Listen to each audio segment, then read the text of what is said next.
হরে কৃষ্ণ। সুপ্রভাত। আজকের দিনের প্রধান চিন্তা, আমরা নিজের চেষ্টায় স্থিরতা ও সমতা নিশ্চয়ই লাভ করিব।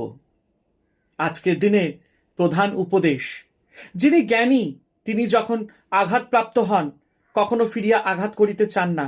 তার কারণ এই নয় যে তিনি নিজেকে খুব বড় মনে করেন, যথার্থ কারণ এই, তিনি তাহার শ্রেষ্ঠতম জ্যোতি স্বরূপের কাছে নিজের আনুগত্য প্রমাণ করিতে চান।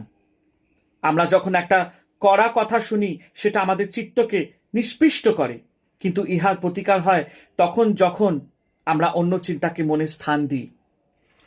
যে ভাবনা আমাদের দুর্বল করে তার বিপরীত ভাব যদি মনে জাগাইতে পারি, তবেই ভালো দিয়া মন্দের পরাজয় হবে।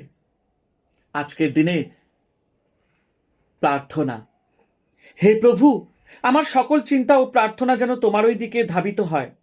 সকল গোলযোগ ও অস্থিরতার ঊর্ধ্বেও তুমি আমাকে তুলিয়া লও।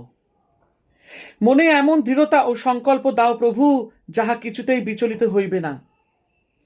তোমার স্নেহময় আশীর্বাদ দিয়া আমাকে ঘিরিয়া রাখো, আর আমার হৃদয়কে তোমার দিব্য শান্তিতে পূর্ণ করো। হরে কৃষ্ণ। জয় ঠাকুর শ্রী রামকৃষ্ণ পরমহংসদেবের জয়।